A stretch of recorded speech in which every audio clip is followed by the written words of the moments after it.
say to my mom, who is there in the stands, I want to thank her for being the amazing woman that she is and for helping me become the woman that I am. And that goes to all mothers. She just made history, and the first thing she said was about her mother. Not about the win, not about the ranking, not about the barrier she had just broken or the history she had just written. She looked up into that packed stadium, 16,000 people shaking the Coachella Valley to its foundation, and the very first thing out of her mouth was about the woman sitting in the stands. That is who Eala is. And this video is about why that matters more than anything on the scoreboard ever could. Let us go back to what happened on that court first, because the context matters. Coco Gauff, the American star, the home crowd's favorite, one of the most gifted players of her generation, was forced to retire mid-match with a left arm injury. She was in pain. She could not continue. The crowd that had come specifically to cheer for her went suddenly, completely quiet. The energy in that stadium changed in a matter of seconds. Watch what Alex did before any interview, before any microphone, before any of it. She crossed the court to check on her rival, not with a quick wave and a distracted look. She went to her. She stood with her. She made sure Coco was okay before she did a single other thing. Nobody put that on a notepad. Nobody coached that moment. She just did it, because when you are built from something real and deep, the generous thing happens before you even think about it. That one walk told the tennis world more about Eala than any match result ever could. And then the microphone reached her. The stadium went still. Not the buzzing, restless quiet of a crowd waiting for the next thing. The deep, attentive quiet of people who are genuinely listening. Like they already knew, before she said a single word, that whatever came next was going to be... Yeah, so back to your question, I really didn't want to win this way, but this is still a really big moment for me to be able to play on Stadium 1 of Indian Wells and against such a great competitor. I'm really grateful to be here and I'm super happy. Yeah. She wished the world a happy International Women's Day. She honored the women who fought for equal prize money, equal respect, equal space in this sport. The battles that were fought long before Alex ever picked up a racket. Battles that made it possible for a girl from the Philippines to stand on that court in 2026 and be taken completely seriously. She looked at Coco Gauff, her opponent, the American, the crowd's favorite, and called her a role model. Not a rival, a role model. The crowd went quiet again. A different kind of quiet. The kind that happens when someone chooses the generous thing instead of the easy thing. When someone takes the moment that belongs entirely to them and uses it to lift someone else. And then she looked up into the stands, past the cameras, past the media section, past the rows of executives and sponsors in the premium seats, all the way back to where her people were sitting, and she switched languages. Maraming salamat sa inyong lahat. Thank you all so much. In Filipino, in her language, in the language of home. 16,000 people in the Coachella Valley felt the shift before they even processed the words, because you do not need to understand the language to understand what that moment meant. The way she said it, the way she looked when she said it, she was telling her people something that English was not big enough to hold. I see you, I have not forgotten, this belongs to us. The Pine Army did not just cheer, they wept.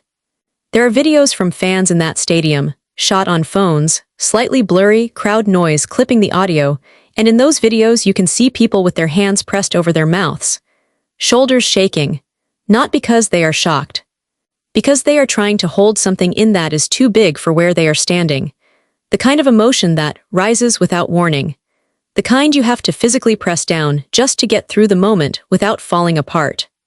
Eala did that to 16,000 strangers in a California desert. By midnight that clip had reached 250 million impressions, not because it was designed to go viral.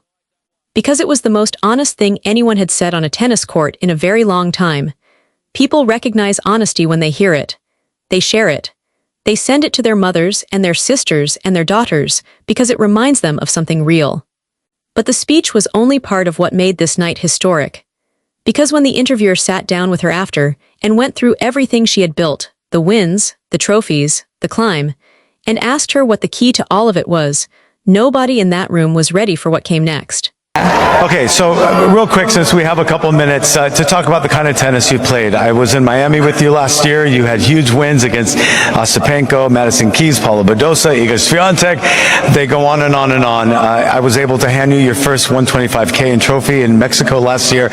You're so humble, but at the same time, you're making huge strides in your game. What is the key to this success? She laughed, and then she said something that stopped everything cold. That laugh, that answer.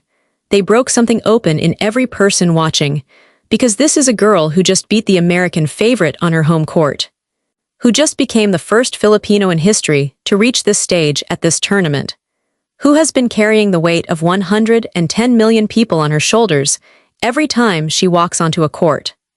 And when asked what drives her, she laughed and pointed to her parents. Not all of a sudden, but this kind of tennis that you're playing now. I know you owe it all to your mom, right? And some to my dad too. 5 words after the laugh, and they landed like everything at once. That is not a tennis answer. That is a daughter keeping a promise she made a long time ago. The tears that came from fans in Manila, in Davao, in Cebu, in every neighborhood where someone had stayed up late to follow this match, they were not just about the win. They were about what those words meant from the inside. What it is to carry something for someone who is no longer there to see what you have built. To cross a finish line and want, more than anything, to share it with someone who cannot be there to share it. To win and feel, just for a moment, both the joy and the weight of it at the exact same time. That is why 110 million people were... Yeah, I think like you said, I do my best to be humble and keep my feet on the ground because I am surrounded by so many amazing players, and tennis is a really humbling sport because you really learn how to lose and you learn to be self-aware, so I owe it all to tennis. She stayed humble because tennis keeps you honest, because it teaches you how to lose, because you cannot survive in this sport for long without becoming self-aware. She said she owed it all to tennis, and to the people who loved her through it. You could hear that this is not a line she rehearsed. This is something she has actually lived. Every hard match on a distant court, every result that did not go her way, every quiet, private moment of doubt that had to be worked through alone.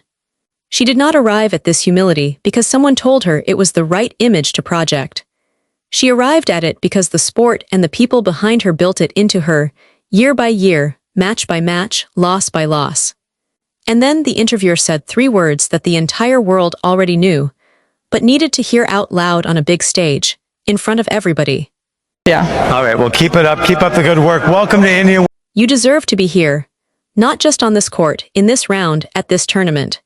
She deserves to be exactly here, at the center of the conversation about what this sport is becoming, and where it is going, and who it belongs to.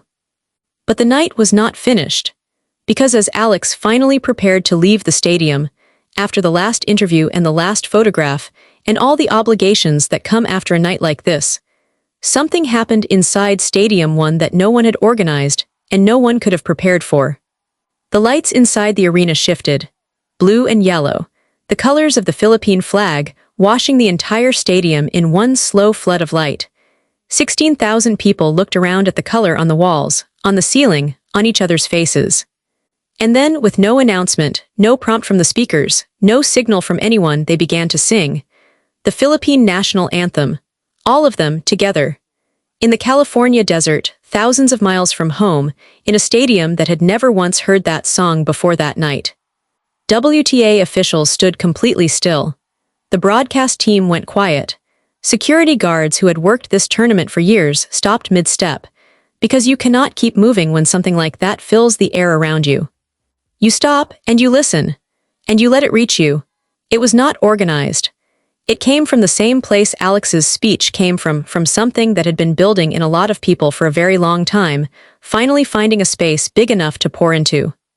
Reports say Larry Ellison, the billionaire owner of the tournament, a man who has witnessed some of the defining moments in professional tennis, stood in his private suite and did not speak for the entire duration of the anthem.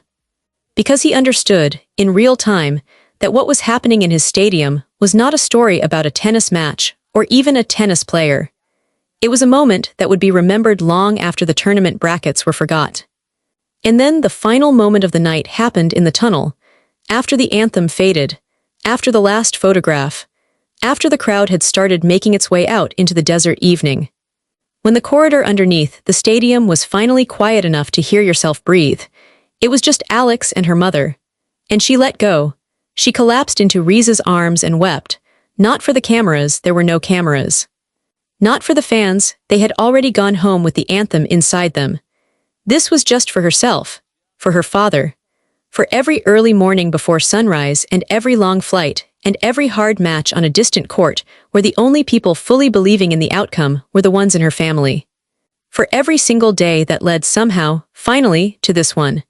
She had been carrying the weight of a whole country all night, and in that tunnel, she put it down. There is something specific about the way Alex Eala moves through the world that is worth pausing on. Because it is not just the victories. Players win big matches every week. What is rare, genuinely rare, is a player who wins a match like this and makes every single person in the building feel like they were part of it, not observers. Participants, like the victory belonged to them too. That gift cannot be coached. It either comes from somewhere real inside you or it does not come at all. With Alex it comes from somewhere real.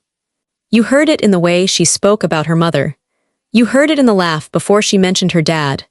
You heard it in the Filipino she chose when she could have stayed in English and nobody would have thought less of her. You heard it in the humility that tennis teaches you to lose, that it keeps you honest, that it never lets you forget how much you still have to learn. These are not talking points. These are things you say when you have actually lived them. And that is why the Pine Army weeps. That is why 16,000 strangers sang a national anthem together without being asked.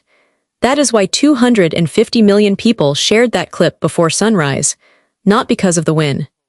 Because of the person. The wins are proof. The person is the point. That is what you saw in Indian Wells on this night. Not just a tennis player reaching a new round. A person becoming exactly who they were always supposed to be. She became the first Filipino in history to reach the round of 16 at Indian Wells. She delivered a speech that stopped the internet cold. She said something about her father that broke every person who heard it. She made 16,000 people sing a national anthem without being asked. And she did all of it with a grace that the rest of the world is still trying to catch up to. She did not just win a tennis match. She carried a whole country across the finish line. And she did it for Papa. If this story hit you somewhere real, hit that like button.